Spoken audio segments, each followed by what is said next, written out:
नमस्कार किसान भाइयों, कृषि दर्शन कार्यक्रम में आपका स्वागत है। खेती से संबंधित विभिन्न जानकारियों को लेकर हाजिर हैं हम अपने इस कार्यक्रम कृषि दर्शन के माध्यम से। खेती में मौसम के अनुसार कौन कौन से सामयिक कार्य किए जाएं, नई नई चुनौतियां और उनसे कैसे निपटा जाए, आप अपनी फसल को नुकसान से कैसे बचा सकते हैं और आप अपनी खेती को लाभ का व्यवसाय कैसे बना सकते हैं, इन्हीं सब जानकारियों को लेकर आज हम आए हैं अपने इस कार्यक्रम में, जिसका नाम है कृषि दर्शन। तो आइए कार्यक्रम की शुरुआत करते हैं मंडी भाव के साथ खबरें खेती की से।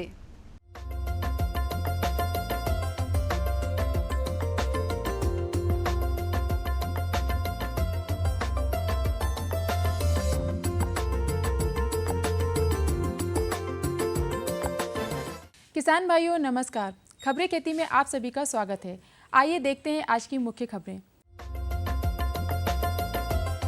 प्रदेश में स्टील साइलों की भंडारण क्षमता और बढ़ी। मक्का में तना छेदक, कपास की फसल में इल्ली नियंत्रण, पपीते के बागों में सामयिक कार्य, पशुओं में जहर डालने की समस्या।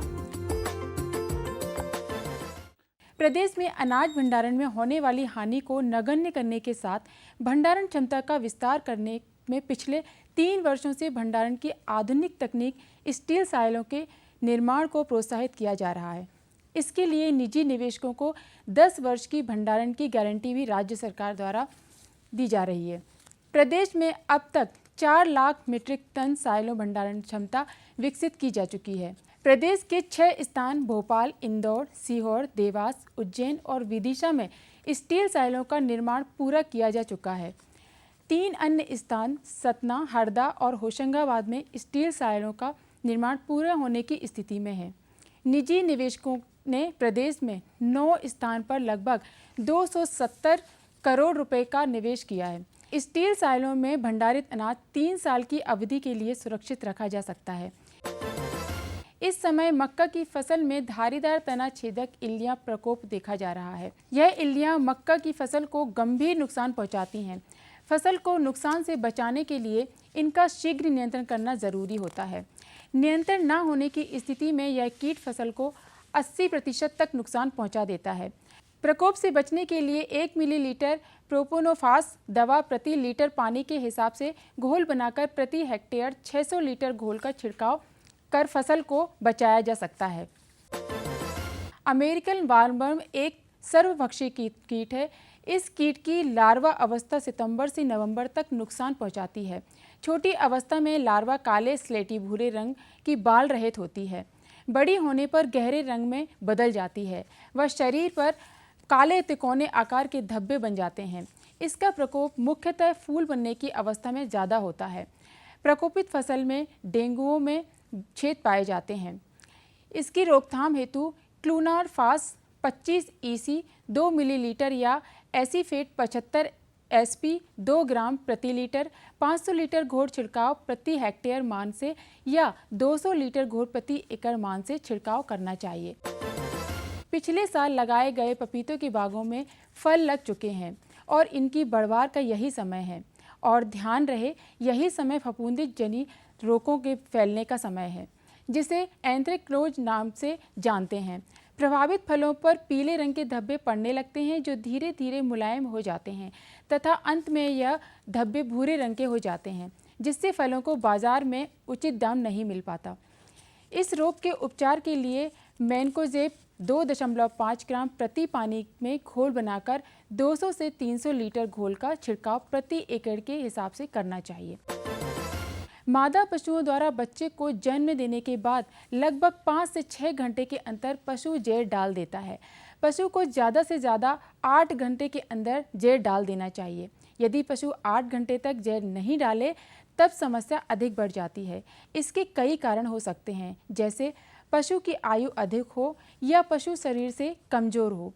यदि पशु समय पर जहर नहीं डाले तब इस प्राथमिक उपचार के रूप में एक देसी तरीका अपना सकते हैं, जैसे गुड़ 750 ग्राम, आजवाइन 60 ग्राम, सौंठ 15 ग्राम तथा मेथी दाना 15 ग्राम को 1 लीटर पानी में उबालकर गुनगुना ठंडा करें, पशु को दें। एक्सप्लेटा पाउडर 20 ग्राम 4 के अंतराल से 2 बार दें। यदि अधिक परेशानी दिखाई दे तब नज़दीकी पशु डॉक्टर से संपर्क करें। राष्ट्रीय बायोगैस योजना। केंद्र सरकार द्वारा संचालित इस योजना का मुख्य उद्देश्य भोजन बनाने हेतु सस्ता एवं सुलभ ईंधन उपलब्ध कराना है, उत्तम जैविक खाद निर्माण एवं बायोगैस से प्रकाश उपलब्ध कराना है।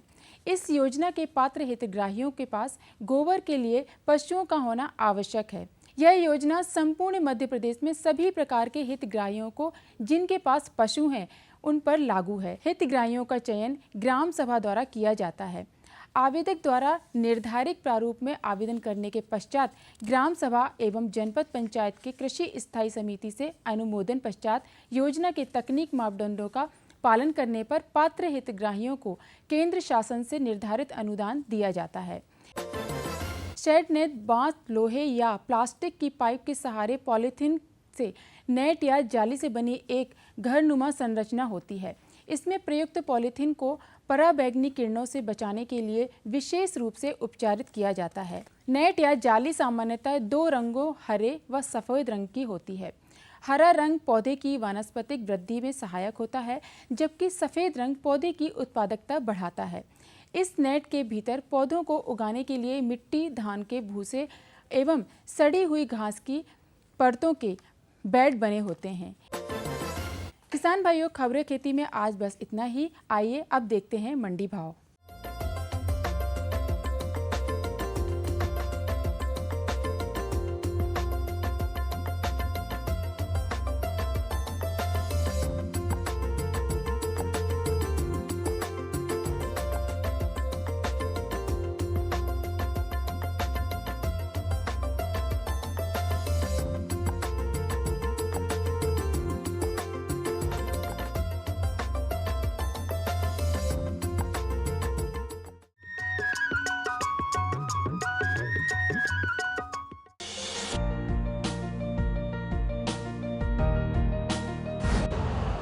यूरिया का स्वदेशी उत्पादन 70 लाख टन बढ़ाने के लिए 6 उर्वरक संयंत्रों का उद्धार किया जा रहा है।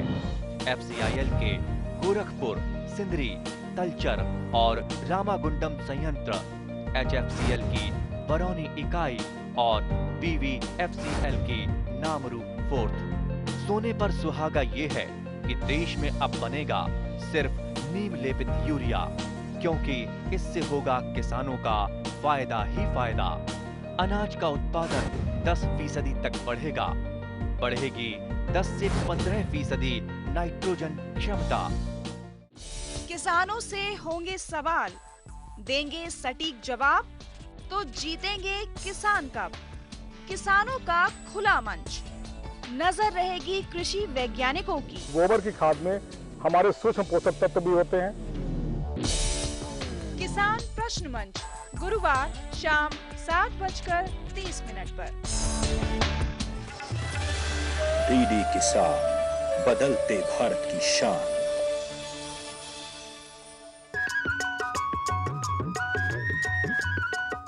किसान भाइयों, फूल शब्द सुनते ही हमारे मन में खुशबू का एहसास हो ही जाता है। जैसा कि आप जानते हैं कि आजकल फूलों का व्यवसाय दिन ब दिन प्रगति पर है। तो आज हम बात करेंगे गेंदे की। गेंदा उन फूलों में से है जिसकी मांग बहुत ज़्यादा होती है और जिसका उपयोग पूजा पाठ के अलावा भी विभिन्न कार्यों में बहुत अधिक किया जाता है। तो गेंदे की खेती वैज्ञानिक तौर तरीकों से कैसे की जाए जिससे आप अच्छे से अच्छा उत्पादन पा सकें, और इसी बारे में बात करने के लिए हमारे साथ मौजूद हैं हमारे विशेषज्ञ राजेंद्र शर्मा जी। तो आइए उनसे जानते हैं कि गेंदे की खेती किस तरह की जाए। इस समय किसान भाइयों को जैसे गेंदा है, गेंदा वर्गीय फूल जो है इस समय किसान भाई हमारे लगा सकते हैं। गेंदा है, गुलदाउदी। खास तौर से किसान भाइयों को गेंदे की फसल इस समय लगा देने से क्या होगा कि जब हमारी दिवाली दशहरे के त्यौहार आएंगे तो उसमें उसकी मार्केट रेट किसान भाइयों को बहुत अच्छा मिल जाता है। किसान भाइयों को गेंदे की फसल एक आसानी तरीके से हमारे किसान भाई गेंदे की फसल को उगा सकते हैं। बढ़िया बतर आने पर किसान भाई हमारे खेत को अच्छे तैयार कर लें, 2-3 बार ट्रैक्टर चला के उसमें कम से कम 30 टन गोबर का खाद हमारे किसान भाई उसमें खेत में डाल दें। 1 हेक्टेयर के लिए पर्याप्त होता है। और उसमें सुपर फास्फेट और पोटास कम से कम जो है 75 से 80 किलो सुपर फास्फेट, पोटास भी 75 से 80 किलो, और कम से कम जो है 100 किलो यूरिया लेके रख लें, जिसकी आधी मात्रा उसमें खेत में उसको भी फैला के बराबर मिला के अच्छे खेत तैयार कर लें। और किसान भाइयों, ये गेंदा में 2 प्रकार का गेंदा होता है। एक तो बड़ा फूल का जो नारंगी और पीला गेंदा होता है, जिसको हम लोग जो है बड़े गेंदा के रूप में बोलते हैं। दूसरा वो जो है छोटी गेंदी होती है, जिसको फ्रेंच गेंदी बोलते हैं। तो बड़ा गेंदा का फूल जो होता है उसको कम से कम जो है उसका जो ऊंचाई है 70 से 75 सेंटीमीटर तक उसका पौधा हो जाता है। इसको 45 से 45 सेंटीमीटर पौधे से पौधे और लाइन से लाइन की दूरी पर किसान भाइयों को लगाना चाहिए। इसका रोपा तैयार करने के लिए किसान भाइयों को ये करना चाहिए कि सबसे पहले अपनी एक अच्छी क्यारी तैयार कर लें। क्यारी मतलब थोड़ी सी बरसात में ज़मीन से उठी हुई होना चाहिए, क्योंकि यदि क्यारियों के ऊपर पानी भर जाता है तो निश्चित रूप से वो जो गेंदे का बीज है वो या तो बह जाएगा या उसका रोपा जो है पानी तेज़ गिरने से ख़राब हो जाएगा। उसका ऊपर जो है तो कम से कम 3 मीटर लंबी और 1 मीटर चौड़ी अच्छी क्यारी की खुदाई करके उसमें बढ़िया 10 किलो गोबर का खाद और थोड़ी सी दीमक की दवाई 20 से 25 ग्राम डाल के और अच्छी क्यारी ऊंची उठी हुई कम से कम 6 सेंटीमीटर ऊपर बनी हुई क्यारी तैयार कर लें। 1 हेक्टेयर क्षेत्र के लिए कम से कम 400 से 500 ग्राम बीज पर्याप्त होता है। उसका रोपा किसान भाई उस पर सोइंग करके डाल दें, या तो वो बीज को कतार से बना के डाल दें या सीधा उसको छिड़क के क्यारियों में बो के उसके ऊपर से खाद बारीक करके डाल दें। और ये गेंदा का रोपा कम से कम 28 से 30 दिन में तैयार हो जाता है। ख़ास तौर से किसान भाइयों को ये ध्यान रखना चाहिए कि बड़े गेंदा में 75 जो गेंदा का रोपा हम 30 दिन बाद निकालेंगे तो उसको क्यारियों में पानी दे के निकालें। और रोपा लगाते समय, ट्रांसप्लांट करते समय पानी यदि नहीं गिरा है तो पानी किसान भाइयों को तुरंत उसके बाद देना चाहिए। ख़ास तौर से पानी का विशेष ध्यान रखना चाहिए, निंदाई गुड़ाई का ध्यान रखना चाहिए। इसी प्रकार छोटी गेंदी होती है। छोटी गेंदी भी जो है जिसमें बहुत कई प्रकार के फूल आते हैं जो हमारे साज सजावट माला बनाने के काम में आती है। जैसे पीले है, नारंगी है, हल्की पीली है, डबल कलर में लाल पीली, जो छोटी गेंदी फ्रेंच बोलते हैं जिसको हम। और बड़ा गेंदा वो पूसा नारंगी और पूसा पीला, वो उसके अलावा जो है छोटे फूल होते हैं जो कि लड़ियाँ बनाने के काम आती हैं।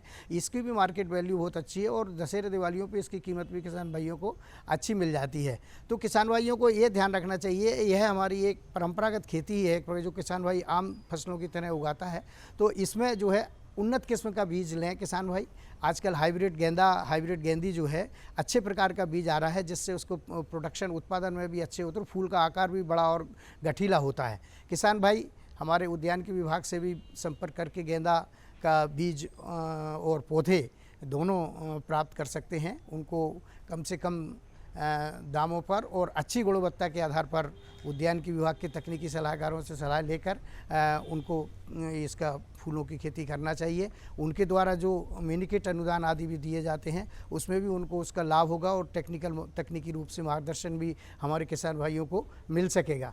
तो किसान भाइयों, इसके साथ साथ एक चीज़ और है, फूलों की खेती में अभी सितंबर से नवंबर तक ग्लेडुलस की खेती भी किसान भाई हमारे कर सकते हैं। उससे कम से कम उनको किसान भाइयों को एक व्यावसायिक रूप में कम से कम 1.5 से 2 लाख रुपए की आमदनी हो सकती है। क्योंकि ग्लेडुलस एक ऐसी फसल है जो कि उसका एक स्पाइक भी 2 से 5 रुपए तक की फूल की डंडी बिकती है और बल्ब भी उसका जो है कम से कम 2 से 5 रुपए तक का बाज़ार में मार्केट उसमें ग्लेडुलस की फसल से बल्ब से भी उसको आमदनी प्राप्त होती है। तो खास रूप से किसान भाई ग्लेडुलस की खेती भी इसी प्रकार से तैयार कर सकते हैं। 3-4 बार गहरी जुताई करें, अच्छी करें। उसकी ग्लेडुलस लगाने के लिए उसकी क्यारी 10 मीटर लंबी और 1.5 मीटर चौड़ी बनाएं और कम से कम 40 से 45 सेंटीमीटर पर उसका जो बल्ब है उसकी सोइंग करना चाहिए, लाइन से लाइन और 25 से 30 उसकी बल्ब की पौधे से पौधे की दूरी करना चाहिए। अच्छी उन्नत किस्म की बल्ब जो है संकर डच किस्मों का बीज किसान को प्राप्त करना चाहिए। और फूलों की खेती में खासतौर से उद्यान के विभाग के अधिकारियों कर्मचारियों से सलाह लेकर किसान भाई यदि फूलों की खेती करेंगे तो निश्चित रूप से जो परंपरागत खेती करते हैं उससे उनको अधिक से अधिक आमदनी प्राप्त हो सकेगी। नमस्कार।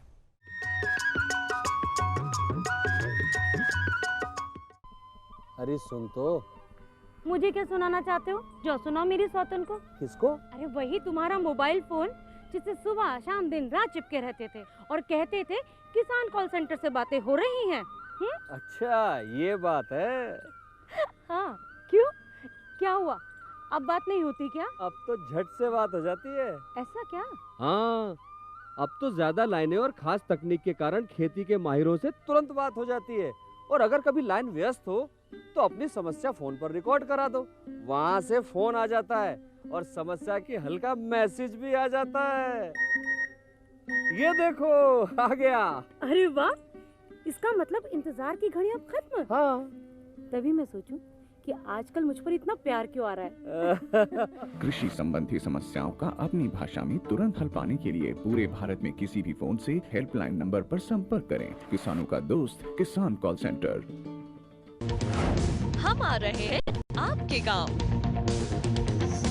सामान्य ज्ञान के पूछेंगे सवाल। भारत दूध उत्पादन में विश्व में किस नंबर पर आता है?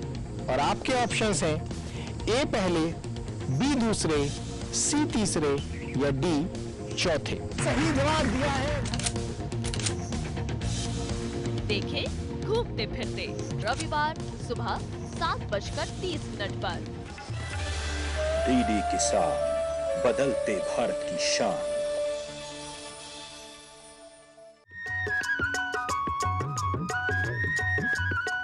किसान भाइयों, जैसा कि हम जानते ही हैं कि कृषि में महिलाओं की अहम भूमिका होती है। पुरुषों से अधिक काम महिलाओं का होता है। बीज की बुआई से लेकर निंदाई, गुड़ाई और खेती के हर कार्य में महिलाओं का खासा योगदान होता है। तो आइए आज हम बात करते हैं उन्हीं के बारे में हमारी विशेषज्ञ सीमा नवेरिया जी से और उनसे जानते हैं कि खेती में महिलाओं की भागीदारी कैसे हो। भारतीय कृषि को हमारी अर्थव्यवस्था में रीढ़ की हड्डी कहा जाता है, क्योंकि हमारी अधिकतर जनसंख्या कृषि पर आधारित है। और जब हम कृषि की बात करते हैं तो कृषि के क्षेत्र में पुरुषों के साथ साथ महिलाओं का जो योगदान है वो सराहनीय है और निश्चय ही इसे नकारा नहीं जा सकता। बात होती है योगदान की, जिसे कि आज यथार्थ में स्वीकार नहीं किया जाता, पर हमारे देश की महिलाएं जो कि घर की महत्वपूर्ण जिम्मेदारियों के साथ साथ कृषि कार्य में भी लिप्त रहती है, परंतु उनके इस योगदान को आर्थिक रूप से उनका अंकेक्षण नहीं किया जाता। ये एक दुर्भाग्य की बात है कि हमारी महिलाओं की इस क्षमता को स्वीकार नहीं किया जाता, जिससे कि उनकी क्षमता और ज्ञान में वृद्धि की संभावनाएं धीरे धीरे कम होती जाती हैं। और हमारी जो महिलाएं हैं वो कृषि के कार्य जब शुरू होते हैं, बीज की सफाई, अंकुरण परीक्षण और बुआई, गुहाई, निंदाई, गुड़ाई से लेकर बीज के भंडारण तक उनकी जिम्मेदारियां चालू रहती हैं। कई जो कृषिगत क्रियाएं ऐसी होती हैं जिसमें कि सिर्फ महिलाएं ही कार्य करती हैं, जैसे कि बीज की सफाई। मुझे नहीं लगता कि किसी पुरुष वर्ग को इसमें मैंने कभी लिप्त पाया होगा। बीज की सफाई का जिम्मा पूर्णतः महिलाओं पे ही होता है। और इसके अलावा निंदाई, गुड़ाई आदि क्रियाओं में भी, चाहे वो अपने घर की खेती में हो या एक लेबर के रूप में कार्य करती हो, महिलाओं को देखा जा सकता है। एक रिसर्च या प्रयोग के आधार पर ये बताया जाता है कि महिलाएं 4 तरह से कृषि में अपना योगदान देती हैं। एक स्वतंत्र उपभोक्ता के रूप में, इसमें महिलाएं खुद निश्चित करती हैं कि खेती में कौन सी फसल लेनी है और क्या क्रियाएं करनी है। इसके अलावा जो दूसरी श्रेणी होती है, उसमें महिलाएं अपने घर के लोग, चाहे वो उनके पति हों या अन्य सदस्य हों, उनके साथ कृषि की क्रियाओं में उनको सहयोग करती हैं। और जब उनका जो व्यस्ततम समय होता है उसमें कृषिगत क्रियाओं में वो सहयोग देती हैं।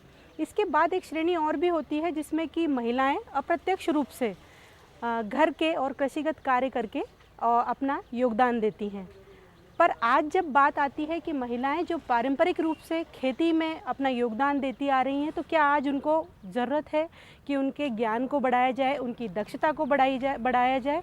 इसके लिए बहुत एक महत्वपूर्ण चीज़ है कि उनको समय समय पर कृषि से संबंधित प्रशिक्षण दिए जाएं, जिससे कि उनकी क्षमता और ज्ञान में वृद्धि हो सके। हमारी यहाँ की जो महिलाएं हैं वो अपना जो कार्य करती हैं, जिसमें उनको श्रम भी बहुत लगता है और समय भी बहुत लगता है, पर अगर वो जो आधुनिक तकनीक जिनमें उन्हें बताया जाता है कि आप जिस तरह से कार्य करें या जिस तरह के उपकरणों का प्रयोग करें जिससे श्रम की भी बचत हो और उनको समय भी कम लगे, जिससे वो अन्य क्रियाओं में अपना समय दे सकती है।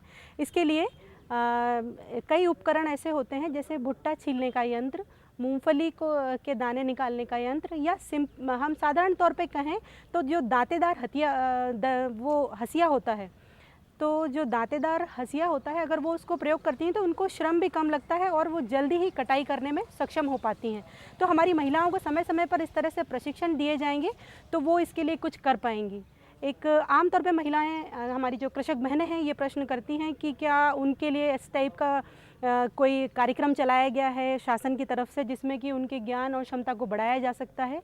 तो मैं हमारी किसान महिलाओं को बताना चाहती हूँ कि शासन के द्वारा काफ़ी पहले, करीब 20 साल या हम 2 दशक पूर्व कार्यक्रम चलाया गया था, जिसमें मध्य प्रदेश में कृषि में महिलाओं की भागीदारी के नाम से इसमें उन्हें कई कम लागत तकनीकों के बारे में ज्ञान दिया गया, उनको प्रशिक्षण दिया गया, जिससे कि वो जो खेती कर रही हैं उसमें वो निपुणता हासिल कर सकें। ये कम लागत तकनीक इस तरह से थी कि वो बीज के सफाई, अंकुरण परीक्षण, मिट्टी का परीक्षण से लेकर अनाज के सुरक्षित भंडारण तक थी। तो इसके ये सब जो कम लागत तकनीकों के बारे में प्रशिक्षण इनको जो दिया गया, उसमें इन्हें महिला जो कार्यकर्ता थी इनके द्वारा इनको प्रशिक्षण दिया गया, जिससे हमारी महिलाओं को प्रशिक्षण के साथ साथ इनको एक प्रदर्शन या डेमोन्स्ट्रेशन जिसे कहते हैं उसकी भी व्यवस्था थी इस कार्यक्रम में। तो महिलाओं को जगह जगह की खेती दिखाने के लिए ले जाया जाता था, जिससे कि वो अपने ज्ञान में वृद्धि कर सकें। और मैं हमारी किसान महिलाओं को ये बताना चाहूँगी कि इससे संबंधित एक संचालनालय जो कि कृषि में महिलाओं की भागीदारी पर ही आधारित है, वो हमारे भारत में भुवनेश्वर, उड़ीसा में है, जो कि सिर्फ इसी हेतु कार्य कर रहा है। तो इसमें महिलाओं को ये बताया जाता है कि किस तरह से उनके श्रम की बचत हो, उनके ज्ञान में वृद्धि हो और वो जो परंपरागत खेती में अपना योगदान दे रही हैं उससे बढ़कर वो आधुनिक खेती की तरफ प्रेरित हों।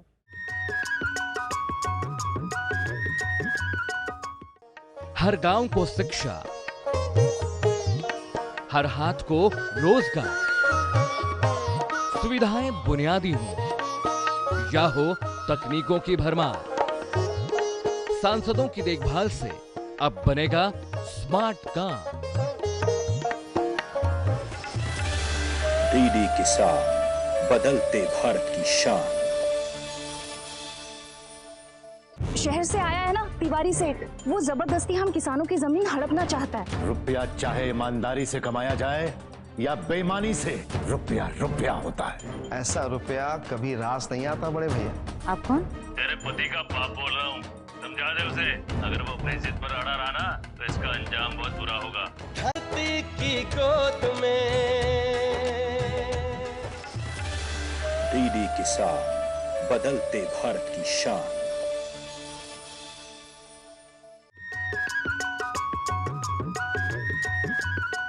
किसान भाइयों, हम उम्मीद करते हैं कि आपको हमारा आज का ये कृषि दर्शन कार्यक्रम का अंक ज़रूर पसंद आया होगा और आप इससे ज़रूर लाभान्वित होंगे। आपको हमारा ये कार्यक्रम कैसा लगा, ये आप हमें पत्रों के माध्यम से बता सकते हैं।